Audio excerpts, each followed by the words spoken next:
Ассаламу алейкум, урматтуу менин каналымдын катталуучулары. Азыр эми шаарда жылуулук жок, ошон үчүн биздин кабинеттер дагы суук, ошон үчүн мындай кийинип отурганга туура келип атат. Туура түшүнүңүздөр.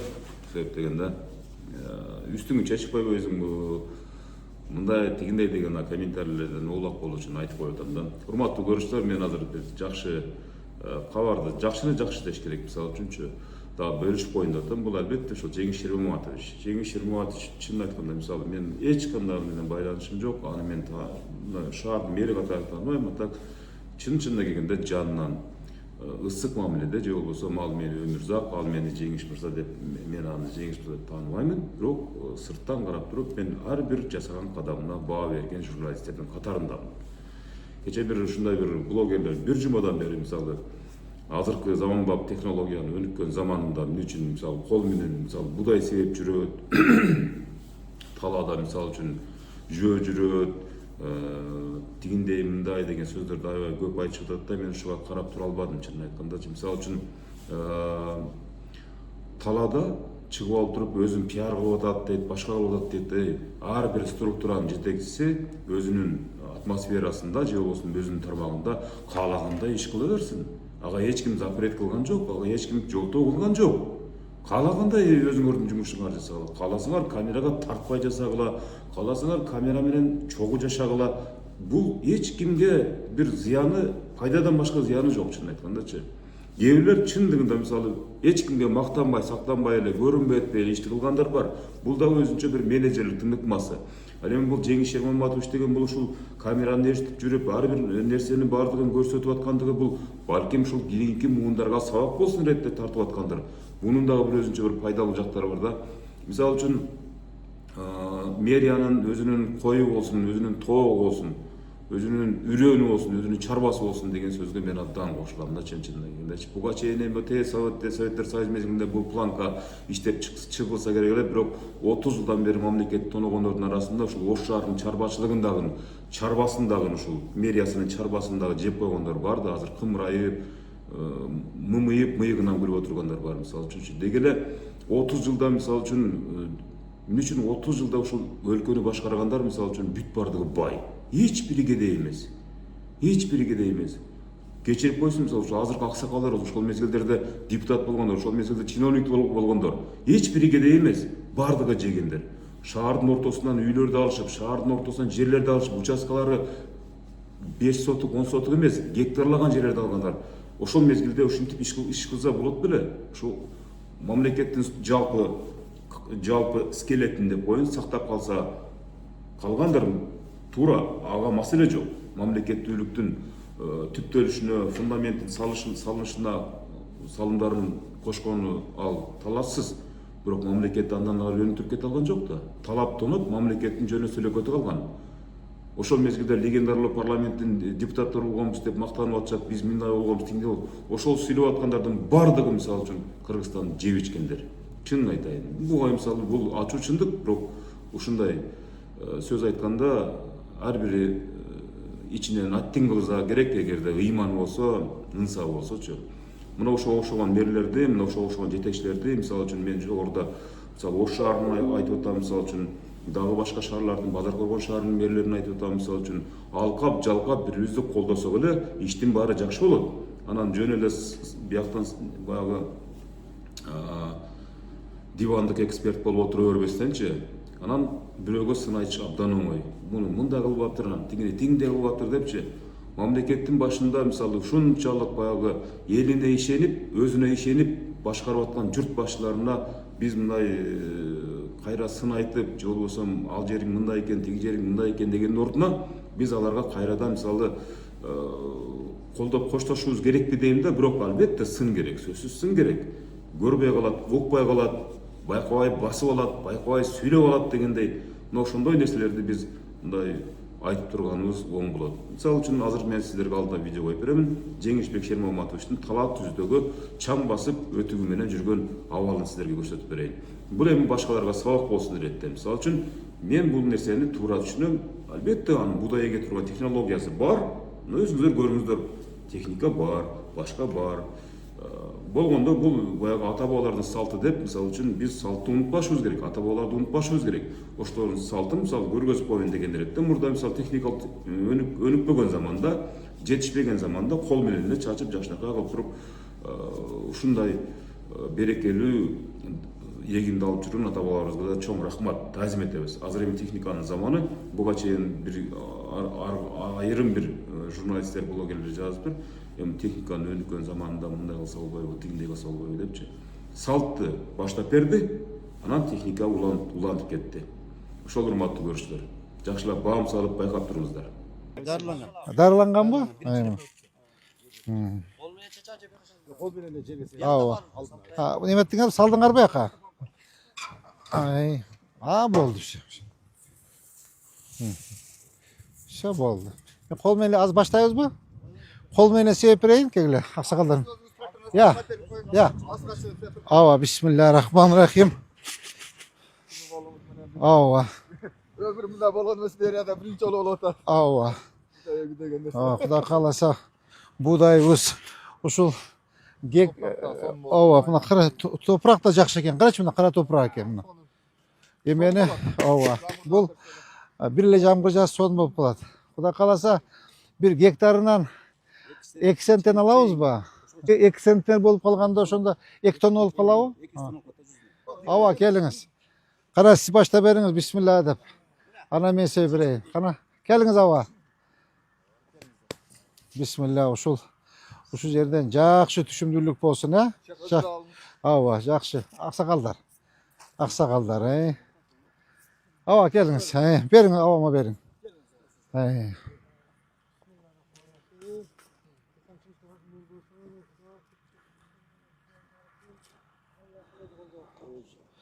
Бисмиллахиррахманиррахим. Ушул жерден 2 центнерден кем эмес түшүм алалы.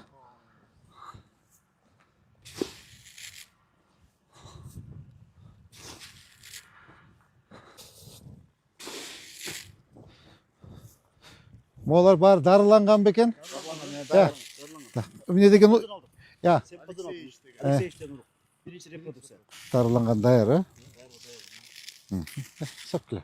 Hadi sen.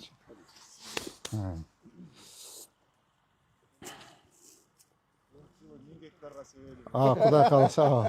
Кудай кааласа, пекарня кылып койсок. Пекарня кылабыз, Өзүнчө. Жанагы садиктерге менен полностью. Ооба. Андан сырткары,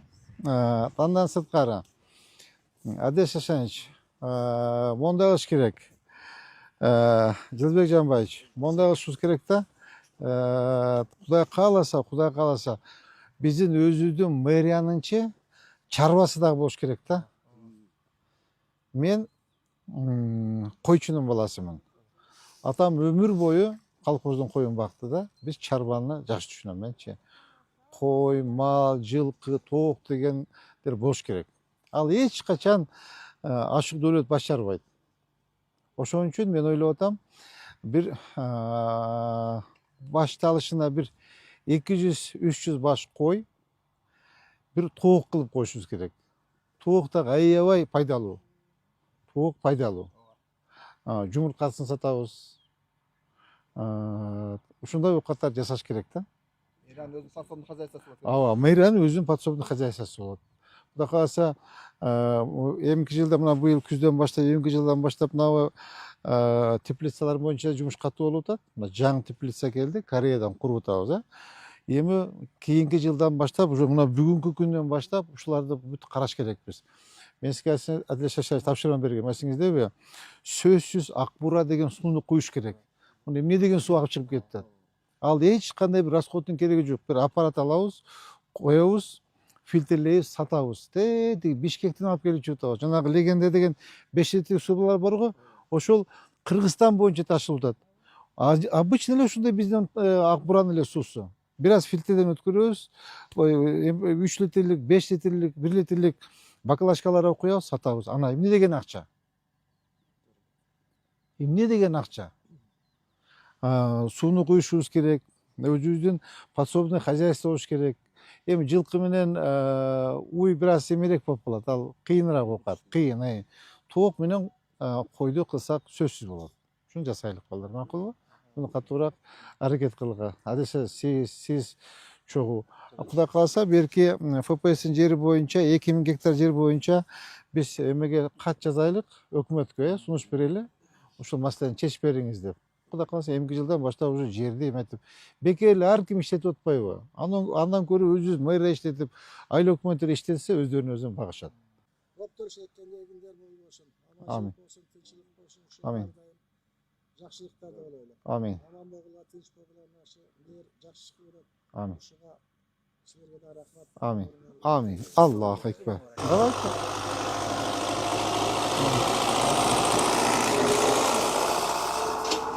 Geçen ekem yer. Bu o, yine de çekiyor. Ya. Bu ne? Yine de çekiyor. Borgo çek. Ha. Siz de zaman çıkandan önce de panorama olur. Gel şu yerden görünekli. Aa. Var içerisi. Az koruyor.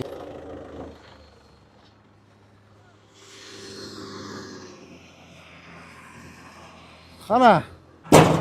Ha. Ha. Ayda.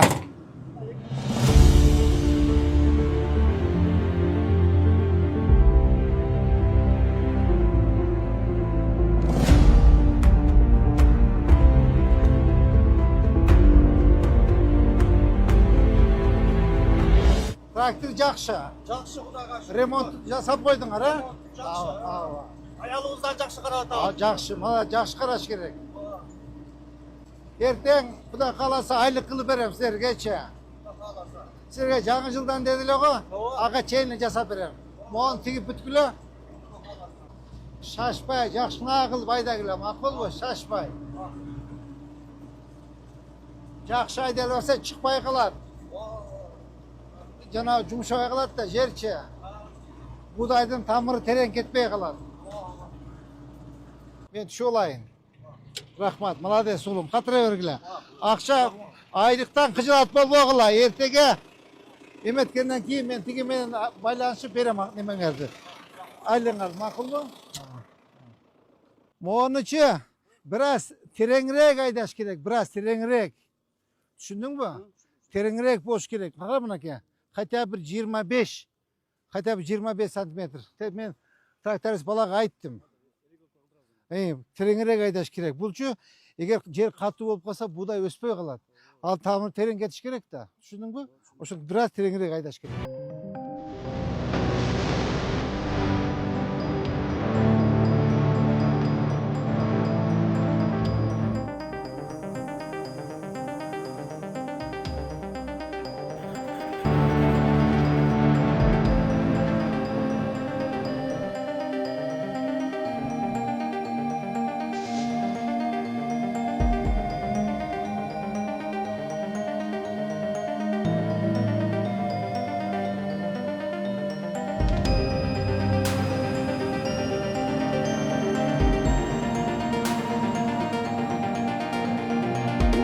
Көрдүңүздөрбү мынакей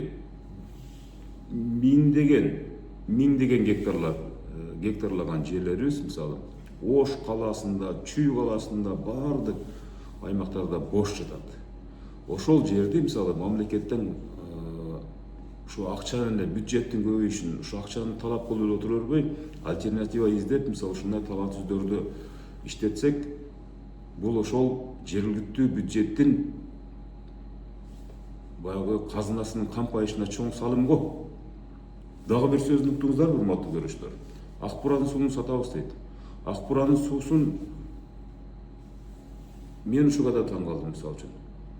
Технология өнүккөн заманда жакшынакай эле мындай техникалык аппараттын жардамы менен фильтрлетип сата турган болсо, бул абдан чоң мисалы киреше. Жумуртка сатабыз дейт. Жумуртканын билесиздер, күнүмдүк турмушта мисалы жумуртка серсетип мүмкүн эмес, мисалы үчүн кой этти берет, мисалы балким бодомал болушу мүмкүн. Ал сүттү берет. Мына ушуга окшогон альтернативаны издеп, абдан мындай бир керектүү маалыматтарды айтыптыр, урматтуу көрүүчүлөр.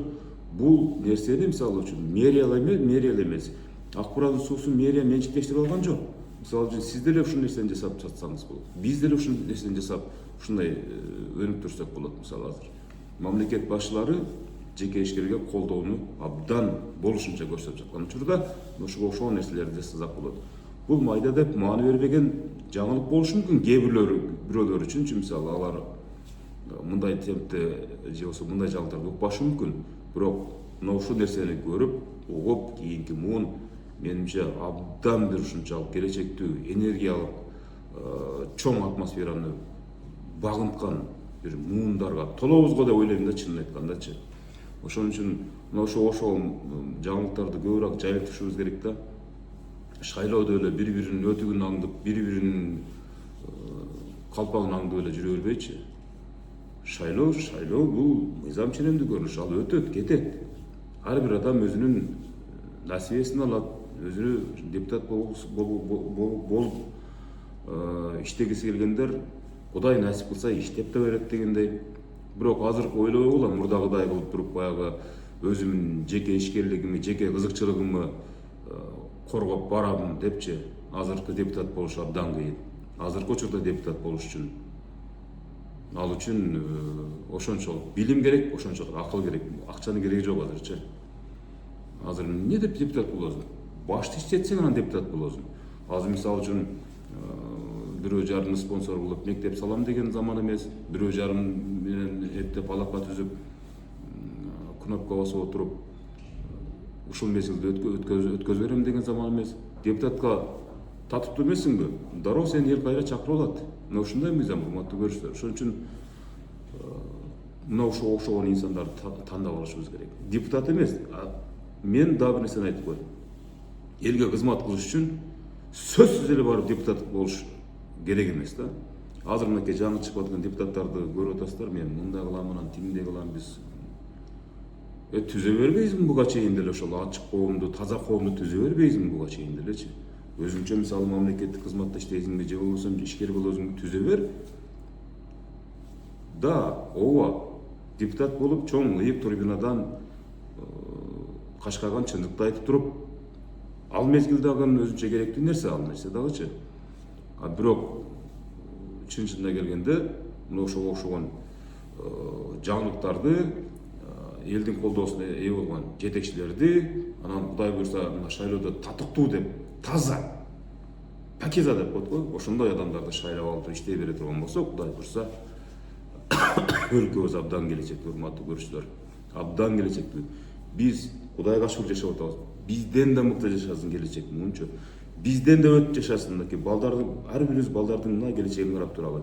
Мына 2050 жылга чейинки мисалы кечеги президенттин 30 сааттан ашык асманда учуп, анан кийин жазган аналитикасын көрүп туруп, мисалы үчүн Кудайым тынччылык берип турса, стабилдүүлүк болуп тура турган болсо, анда абдан көп биздин балдардын келечегин ойлоп, мен ошол жазган аналитикасына, жазган маалыматына абдан ыраазы болдум, чынын айткандачы. Биз эгерде дагы бир көрө албастыктарга барып, дагы ушинтип жанагы ошогон бир каразгөйлөрдүн бир сценарийине эгерде сүңүлүп кетсек, үңүлүп кете турган болсок, анда туура эмес жакка кеткен болобуз. Ошон үчүн азыр бир гана жол, бири-бирибизди колдош керек, эч кимди алдабаш керек, так иштеш керек, таза иштеш керек. Мына ушундай гана учур бизди алга сүрөп кетет. Кудай буйрса баары жакшы болот, урматтуу менин катталуучуларым. Мен өзүм каналыма чыгып, ушундай жакшынакай сөздү сиздерге айтып коеюн дедим. Албетте мисал иретинде жогорудагы маалыматты дагы көрсөттүм. Аман болуңуздар.